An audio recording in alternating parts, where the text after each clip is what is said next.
Good afternoon. I'm the 100 Proof News Hound here with another episode of the 100 Years and More Show. And today's a real special episode. You might be wondering why I'm wearing this 1925 Equator brand Prince of Wales model pith helmet, because it's in honor of our guest, our subject for today. He's the real Indiana Jones. If Indiana Jones was not based on his life, it was based on someone who was exactly like our man. And our man is Dr. Roy Chapman Andrews. Well, remember to like and subscribe. And it just keeps you in touch and lets you know when we've dropped a new episode, like the good one we're dropping right now. We're going to start off with Roy Chapman Andrews' obituary in the Syracuse Herald-Journal. It states, Dr. Roy, just to give you a flavor of what this man was all about. Dr. Roy Chapman Andrews, world-famous naturalist who wrote as eloquently of house cats as he did of whales and dinosaurs, is dead of a heart attack at 76. This is in 1960. The retired former director of the American Museum of Natural History in New York died on Monday. He graduated in zoology from Beloit College in 1906 and went to New York, where he joined the museum staff. He began actually as a janitor at the museum and worked his way up to director. His first work was upon whales, which he studied off the Pacific coast. He traveled through Indonesia and North Korea, and on the Manchurian border conceived the idea of a series of expeditions to Central Asia under the sponsorship of the museum. On these trips, the biggest and most spectacular scientific expeditions any American had led up to that time, he collected vast quantities of prehistoric remains, brought back the first known dinosaur eggs, and a complete skeleton of the giant cousin of the rhinoceros, which is regarded as the largest mammal ever to walk the earth. Andrews wrote prolifically for scientific journals and popular readers on such subjects as whales, dinosaurs, prehistoric man, and exploring in general. Exploring is a good theme. At the end of our episode today, we're going to be making an explorer cocktail, so hang in there. His career began in 1909-1910. He sailed on the USS Albatross through Indonesia studying whales, and then later went up to the Arctic where he studied beluga whales. We first see him in the Buffalo News, Buffalo, New York, Wednesday, September 4th, 1912. Oh, and all the articles that I'm going to refer to today are from the Buffalo News. I've never seen a man who was more able to get into newspapers than was Roy Chapman Andrews. His life is the most well-documented scholarly life that you're going to see. Here we go at the beginning, though, in 1912. Headline, Explorer of the Korean Wilds. Roy Chapman Andrews' story of discovery. Located unknown lakes. Found race which had never seen pale faces and was exhibited in towns. Natural History Museum officer, first white man there. Remember, he's in Korea. Korea's been a civilized society for well over 1,000 years. They're describing it here like it's 1750 and he's encountering Plains Indians, or it's 1520 and he's going to talk to some Aztecs. This is sort of the tenor of what we're going to get through here. There's a lot of embellishment. There's a lot of over-the-top stuff in the coverage of Mr. Andrews, but bear with us because it does bear fruit. He notes that after finishing my whaling, I spent 3 weeks at Shimashik, Japan, collecting fish, and then returned to Korea. Went to Seoul and interviewed the director of foreign affairs, from whom I got necessary permission to go into the interior. Well, into the interior he goes. From there I went on a push railway. You get in a car and the natives push you up in handcars to a military station on the Tuatman River.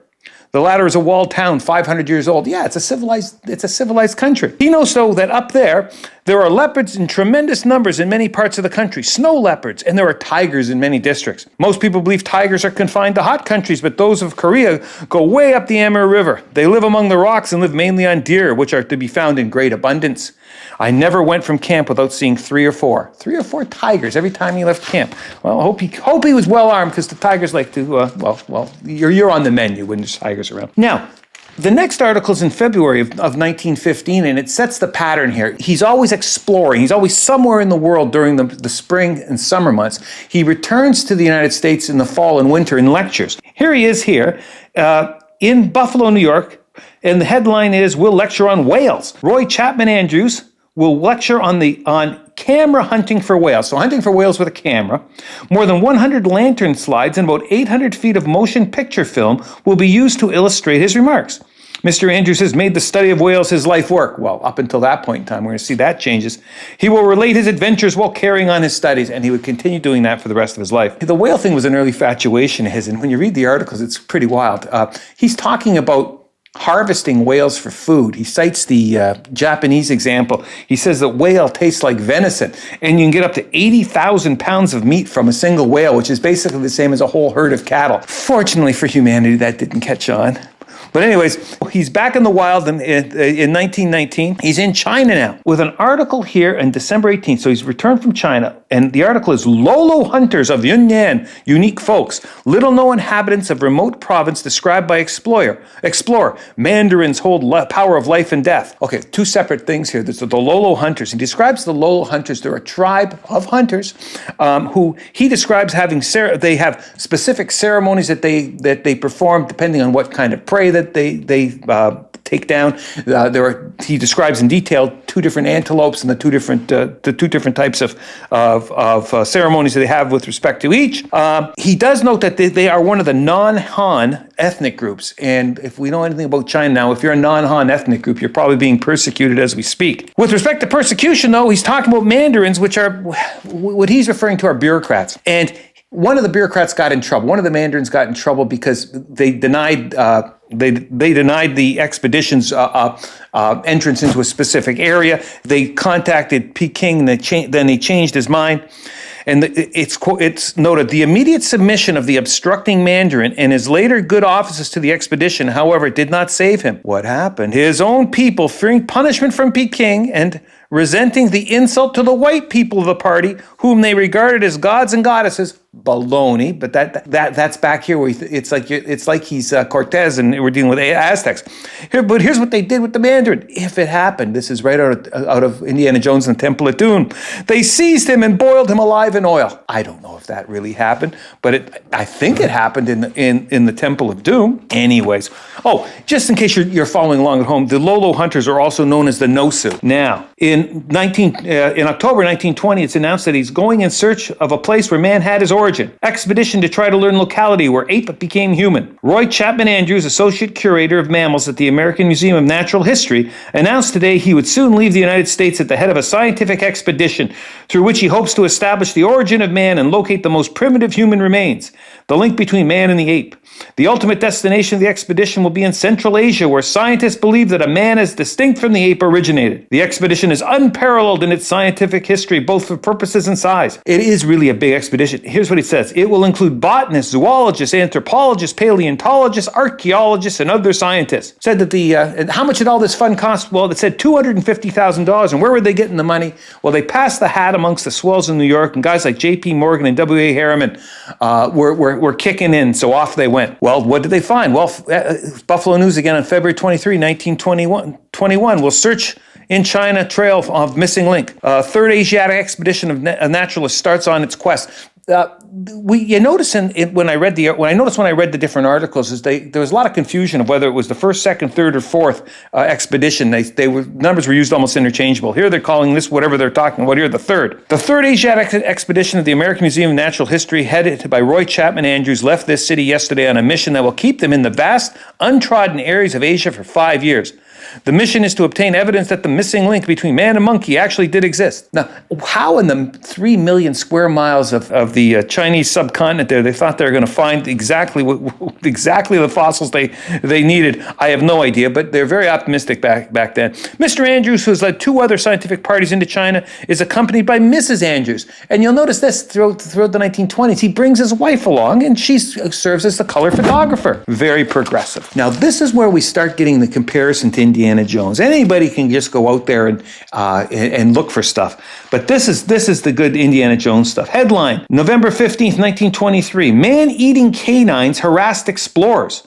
Man-eating dogs, which attacked human beings on sight and without any provocation, were a constant menace to the lives of the Third Asiatic Expedition of the American Museum during its exploration of Mongolia, said Roy Chapman Andrews, leader of the party, in describing his experiences today. Members of the expedition on 3 occasions narrowly escaped death from these animals, he said. Not even Indiana Jones had to flee from man-eating dogs. But that's not all. On November 17th, 1929, in accompanying of a fine photograph in his Indiana Indiana Jones best. It says, bandits chased him, monstrous wild beasts attacked him, and once a couple of bamboo shoots were all that stood between him and a drop to death of 300 feet below. The only thing it didn't have, I guess, was a giant stone ball rolling down a ramp at you here. He claims the real thrill came when he discovered a heap of whitened bones and giant rhinoceros tooth on the Gobi Desert. In any event, the Indiana Jones comparisons continue. In another article on December 1st, 1923, accompanied by an even better photograph of Roy Chapman Andrews, scientist and explorer, will lecture in the Buffalo Club this evening. For the last 2 years, he's led Asiatic expeditions in search of traces of prehistoric life, making research in what the scientists call the field of paleontology and archaeology. So he's doing his normal routine here, where he's on the lecture circuit, spreading the good word throughout the winter months. There's an interesting article here, January 5th, 1924, and it's interesting from two perspectives. The first is, can you imagine this happening today in a newspaper? This is an article geared for children. The headline is "The Roosevelt Field Club. The Buffalo Society of Natural Sciences conducts this column for all children who love nature study and observations." And in this, they do a detailed analysis of what Roy Chapman is doing that year. It says, Roy Chapman Andrews, who was the representative from the American Museum of Natural History at the head of the last expedition into Mongolia, has recently returned with one of the most unusual finds yet. He unearthed from the old surface of Mother Earth, he brought back with him several dinosaur eggs, one of them so perfectly preserved that part of the shell can easily be seen. Others were larger and have the outside of them partly removed. They are in such perfect condition that the bones of the tiny baby dinosaurs can easily be distinguished within the mass which was once inside the eggs. Along with the eggs were found many portions of dinosaur skeletons, some of which were on exhibit at the museum, still in a state showing how they had been entombed in the fine, dry soil. And that article goes along with an article of February 16th, 1924 in the Buffalo News, which has a wonderful picture of the team working on dinosaur skeletons in the Gobi Desert. And it's noted, a remarkable achievement of the third Arctic expedition is the unearthing, for the first time in the history of fossil hunting, of skeletons of prehistoric monsters in such variety of sizes and individual development that the entire cycle of life from the egg to the full-grown animal has been obtained for some species. And that's true in the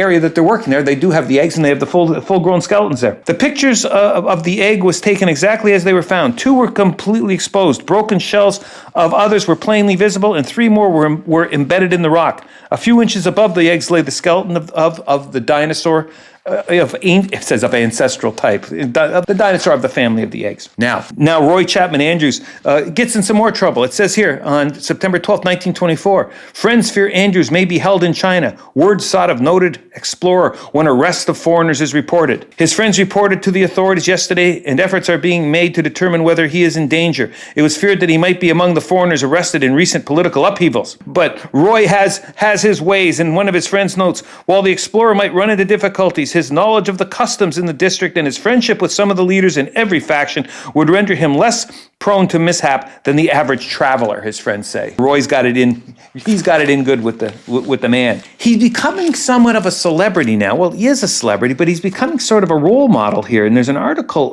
in September 20th, 1924, in the Buffalo newspaper, sort of. Well, it says, encourage the bad little boy in every man. It's kind of an anti-toxic masculinity scribe saying, let boys be boys to encourage their innovation. And with respect to our man, they say, nobody saw any future in his dreams of being a hunter and explorer. It seems a childish thing, a boy's dream, such as a man has no business to indulge in these days, unless as a recreation. But Andrews refused to give it up. Today, Roy Chapman Andrews is leading a third Asiatic expedition of the American Museum of Natural History. Expeditions under his leadership have already made exciting finds in the Gobi Desert. If Roy Chapman Andrews also had been the drably conventional good little boy who denied his dream and did just what he was told, he might by now be simply an instructor in paleontology in some university at $1,200 a year, rather tired, rather earnest, and rather unhappy. So let your little boys be boys and stop this anti-masculinity stuff. Anyways, here we are in March of 1925. Scientists to study ancient life in China. Third and best equipped expedition leaves San Francisco Saturday to seek fossils in desert of Gobi under Roy Chapman Andrews. So who's he taking with him this time? The third Asiatic expedition of the American Museum of Natural History will sail from San Francisco next Saturday to resume exploration of the Gobi Desert in western Mongolia. 13 scientific experts were in the expedition party which left New York last Thursday. The expedition plans to penetrate the remote and dangerous Gobi Desert in search of fossil specimens of ancient animal life. See, very shotgun approach there. Today, if you're involved in this in archaeology or paleontology or any ology, all the groundwork has already been done. You're going to focus, your PhD thesis is going to be on one tiny little microscopic aspect of something. But back here, it's not that way. The field is wide open. He's talking mammals one day, man the other day, dinosaurs the next day. It's whatever comes to mind, because there's not been a lot of work done in any of these fields, and so he can be a generalist rather than a specialist. Now, May 9th, 1925, Andrews' party ready to explore in Gobi. They announced that they're there, they're ready. The Peking government, it is added, has refused to assume responsibility in case of bandit attacks, but the party is well armed. Very Indiana Jones. The expedition is equipped with 7 motor cars and 150 camels. And you know what's funny? I hadn't realized this until I started reading about the motor cars. We're going to get to the end where he wrote 22 books, and a couple of them were on the expeditions in the Gobi Desert. And I just realized yesterday that I actually read one of those books when I was like in grade 7. The memory of the automobiles going through the desert is etched on my mind and has been for the last 50 years. So, anyways, I've been a fan of Roy's since the beginning, and I didn't even know it. Now, August 20th, 1925, R.C. Andrews ordered out of Mongolia. Explorer expelled for alleged political activities. What could that be about? He doesn't seem to be a man of politics. But there were a couple of guys in his group that probably shouldn't have been there. Saturday, August 29, 1925, presence of British aroused Mongolians. Inclusion of lieutenant and consulate secretary cause of Andrews' expulsion. It turns out there were 2 fellows in the expedition that probably shouldn't have been there, British consulate officer and a British Army officer, and they didn't really have a good explanation of why they were in a scientific expedition, and so they were bounced at that point in time. And this is the beginning of some tough times that Roy has with the Chinese and Mongolian governments. He always manages to work his way out of it, but it's not as easy as it used to be. Back to some more normal exploring. September 12th, 1925, Andrews discovers mammals forebear. You notice when you're reading about his work is that nothing is ever just ordinary. Everything is new, is exciting. Small finds lead to leaps of logic and theory. I'll give you an example here. They found 6 true mammalian skulls in the Gobi Desert. Geologists pronounced that the skulls are 2 million to 3 million years older than the age of mammals. How on earth do they know that? There's no method at that time. They don't have, other than stratigraphy, where you're just looking at where it is in the rock, but you have no idea how old those particular rocks are. Now with nuclear technology and that, they can make much better estimates. Back in the 1920s, it's all about, it's thumb work and guesswork here. We believe, he said, that we have found traces of the earliest types of man developing out of the ape, as well as indications of a civilization that went from Europe to Asia. And then it goes in the next paragraph, although no human bones were found. They didn't find any bones. They found some tools, and they made these giant suppositions. Those tools could be anywhere from 4,000 to 400,000 years old. They have no idea. But he has an idea. It's printed in the newspapers around the world as if it's a fact. November 5th, 1925, remains of Asian culture found that antedate Europe by 10,000 years. Petrify redwood forest proves Mongolia's oldest dry land in the world, Roy Chapman Andrews says. And in the article here talks about how old the petrified trees are. They're off by millions and millions of years. And he uses his numbers to bolster his theorems. And he's not challenged on anything, because this is back in the 1920s. And there really isn't anyone else doing the work, so there's no one to challenge him. This is a classic piece of self-promotion. The Buffalo News of November 10th, 1925. It's got a picture of Roy Chapman Andrews and a giant vulture. It says, RCA, the noted explorer and head of the Third Asiatic expedition of the American Museum of Natural History, arriving home with his pet vulture, Connie, who has a 10-foot wingspan and is the only known vulture of the black variety to ever have been captured. Baloney. I'm sure he's the first guy ever to capture a bird.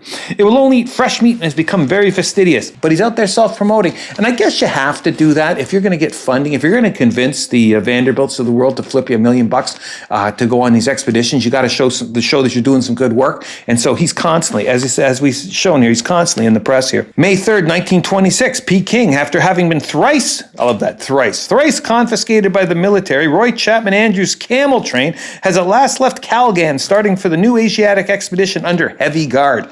So they were well armed before, they're under heavy guard now. There's bandits, there's tigers, good stuff. June 7th, 1926, bones of primitive animal discovered. Ancient Chinese superstition results in rare findings by American. Now they talk about here, this actually happened. They're talking about dragon bones. The Chinese were grinding up fossilized bones, calling them dragon bones and using them in the traditional medicines. Chapman just re-engineered it and went back to the source. He used the provision of the dragon bones to go back and find the quarry to get the source of the fossils. And he made some great discoveries: bisons and skeletons of monkeys and ancestors of lions and tigers and bears. Oh my! Now, here's a good headline: September 9th, 1926. Chinese bandits hold up Gobi Desert expedition. The Roy Chapman Andrews expedition has abandoned efforts to further explore the Gobi Desert following refusal of Chinese bandits to permit the party to enter Mongolia. They were probably shaking them down, they didn't have the requisite cash to bribe them, and so they're returning. The next headline from September 16th, 1927 is even bolder. War stops expedition. The expedition of the American Museum of Natural History of Mongolia is called off for this year because of the military situation in China. Reports from China have declared that Chinese scientific organizations in Peking, and this is the real reason, they're calling off because of this, but the Chinese are resenting the extraction of their treasures, both ancient and modern. Reports from China have declared that Chinese scientific organizations in Peking are becoming opposed to foreigners taking rare specimens out of the country, and that's the real problem. And in the next couple of years, he runs into more of that. All right, here in April 17th, 1928, explorers braved the perils of Gobi Desert to prove origins. Andrews' party off to trace Pro-Man. By Pro-Man, they're talking about Proto-Man, someone predating modern man. Seeking traces of the Pro-Man, ancestor of the human race, the American Museum of History's fourth Central Asiatic expedition led by Roy Chapman Andrews today departed from Kalgan toward the western edge of the Gobi Desert, south of the Altai Mountains. The expedition comprised of 10 Americans and 26 Chinese, and this is what you're going to see here now. The Chinese want a piece of the action, so they got 26 Chinese specialists in here. They're using 8 motor trucks, besides a caravan of 125 camels. In order to cross bandit-infested areas, Mr. Andrews concluded a monetary bargain with the predominant bandit chief, guaranteeing safe conduct for the trip. So last year he got bounced because he didn't bring enough cash. This year he brought the cash. Now, gunplay. We've got gunplay, but it's actually kind of funny. May 18th, 1928, explorer shot in accident. Now you're thinking here he was out hunting and stuff. He was actually trying to shoot a rabbit in the camp, and the gun discharged as he's pulling out of his holster, and he shot himself in the foot. Well, anyways, that's not bad. I mean, at least it was an injury caused by a gun. Now, here's one of the, I was going to say stupider, but here's one of the stupider things here. Monster reported largest Woolworth building. And it's August 16th, 1928. There's an article that is continued in September 24th, 1928 with the photograph. The head bones of prehistoric monster unearthed by Roy Chapman Andrews at the southern edge of the Gobi Desert were described by him today as indicating the existence of a colossal animal about the size of the Woolworth building. The Woolworth building is 792 feet tall. When you look at the size of the vertebrae that they're looking at on the September 24th, 1928 article, they're big sauropod kind of things, brontosaurus or bigger. But these are 100-foot animals, not 800-foot animals. That's bizarre beyond bizarre. There's a very nice spread of photographs in November 8th, 1928 article in the Buffalo News under the headline, New York Museum Expedition Seeks Origin of Man in Gobi Desert. He's constantly in the press. He's in the press, I would say on average at least monthly, and during some years he's in there every couple of weeks. I have no recollection of any archaeologist ever being in the newspaper at any point in my life, and yet he manages to be in the newspaper 12 to 20 times a year. Now here in November 1928, Andrews plans new expedition to Gobi. Famous scientist hopes to find burial places of ancient race. The next expedition with Roy Chapman Andrews leads into the Gobi Desert will seek the burial places of a race who inhabited the interior of China millions of years ago, the noted explorer said last night. Now, based on what we know, Peking man, which is actually a thing, the oldest fossilized humans in China go back maybe as 800,000 years. He's talking about going back millions. He has no sense of time or place, but he can get away with that because nobody has any sense of time and place at that point in time. Andrews said that the human beings who probably migrated to eastern China and to Europe are known to have lived in the once fertile Gobi Desert in an age far older than any previously studied. He said these people influenced the races of Europe, but that it was not known whether or not they had any relation with the American Indians. He's just throwing stuff out there at this point in time. What's funny? He's really a good archaeologist. He does find lots of interesting stuff. It's just his interpretations and his conclusions based on scanty evidence that ring a little humorous to the modern mind. Here we hinted that the Chinese don't want things taken out of the country. Here's a headline: Wednesday, April 17th, 1929. Explorer may defer Mongol expedition. Andrews finds Chinese want all discoveries without sharing expense. The Chinese want us to spend all the money and do all the work, and they want to take everything we get. I will not move a foot outside Peking under such circumstances. Says he'd rather return to America than work for that. Well, he needs his fossils in order to justify the huge expense of these expeditions, and the Chinese are horning in on it here. But they work it out. By June of 1929, Chinese raised ban on Andrews relics. Shipment of 1928 collection is now allowed. Future finds to be under new law. They bring in a law to split the goods. So they'll do the expedition. They'll pay for the expedition, but at the end of the day, they've worked out a formula to split the goods. You know you've made it as an archaeologist when you appear in advertising, and this is really cool. The Buffalo News, October 30th, 1929, has some drawings of dinosaurs, and the headline is "Baked, Then Frozen." And it's about batteries, car batteries. Roy Chapman Andrews made remarkable discoveries of bones of prehistoric animals millions of years old in the wilds of central China. T.J. McKenzie, his chief of motor transport, writes of Exide batteries, in temperatures varying from 40 degrees below zero to 120 above, they have always responded. In terrific blizzards, mud, snow, and rain, they've never failed to act. And then they give the pitch about why you should be using Exide batteries. So he's well enough known that he's a pitchman now for a battery company. December 1929, discovery of fossils hailed by Andrews. Of course he's going to hail it. He found the fossils. He's hailing everything. Brain case will show whether early man walked erect, explorer opines. And they're talking that being 1 million years old and that it has a certain shape, then we know that it was walking erect. He's jumping on the bandwagon here of Peking man, which are discoveries that are being made at the same time in the 20s outside Peking, China, and he's saying that he's got fossils that are probably even a little older, and the people are walking upright that we know. Now, October 7th, 1930, in the Buffalo News, Andrews returns to Peking. Now, Peking is the same as it's the capital. Prehistoric collection of anthropologists includes bones of animals millions of years old, bringing a record bag of prehistoric fossils, just bringing them back by the bag. The Central Asiatic expedition led by Roy Chapman Andrews, the American anthropologist, returned here today after 5 months of intensive work in the Gobi Desert. They say they got 75 different species, but no human remains. And it's funny because that's really what he's after.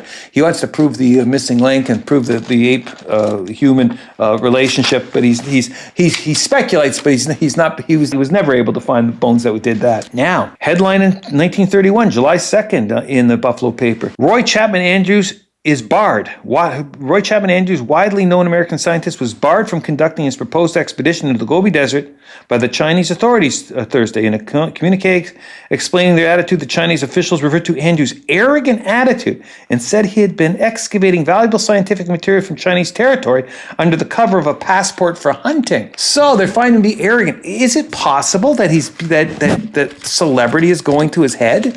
Is it possible that he doesn't think he has to go through normal channels because he's such a shooter? Maybe that. Maybe so. What else has happened here? Well, it had some effect. Remember, his wife was always on the expeditions with him as the color photographer? Well, in 1931, April, Roy Chapman Andrews, famous explorer, has been divorced on the grounds of desertion. Then they do a little snark. This just goes to show that you can't stay away from Little Woman a year or two and then get away with it by saying you're out getting some dinosaur eggs. So it's had some effect. It had some effect on his family life. And he transitions now into the part of his career where it's mostly platitudes and awards.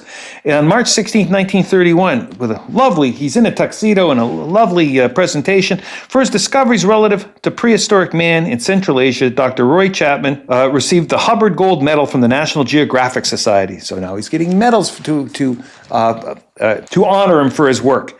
And now he becomes a spokesperson.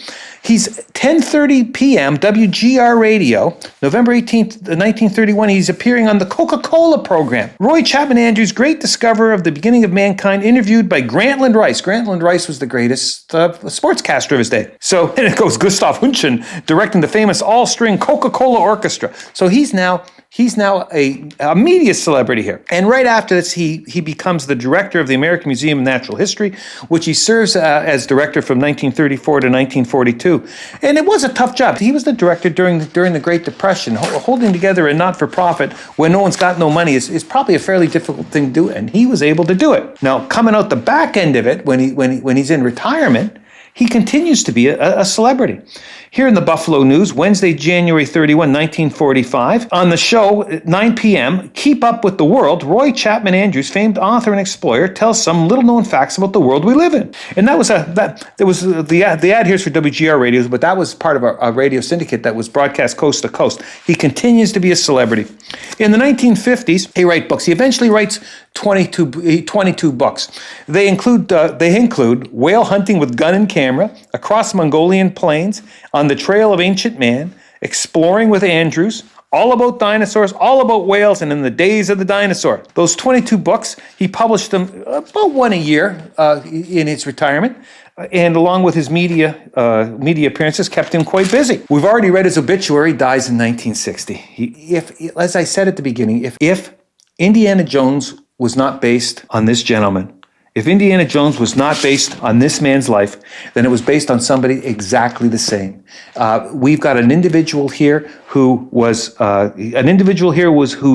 learned as Indiana Jones, as adventurous as Indiana Jones, and as far as I see, actually made more discoveries than Indiana Jones, because every time Indiana Jones seemed to find something, it got taken away from him. Well, that leads us to the part of the program where we make our cocktail. And believe it or not, there's such a thing as an explorer. They call it an explorer martini. It's really an explorer cocktail. But if you want to call it a martini, that's fine. What it is it's a three-parter, simple stuff. It's 1/3 blended Scotch whiskey, 1/3 amaretto, and 1/3 dry sherry. You can use an Amontillado if you'd like. Those things, consider this like a Negroni. These are mixed over ice. In a rock glass, or you can do it. You can stir and then pour it into a chilled champagne glass. Still a chilled martini glass. Either way will work. Now remember to like and subscribe, and I hope that you enjoyed our Dinosaur Hunter presentation today. So we'll see you next week. Everyone be safe out there. Take care. Bye.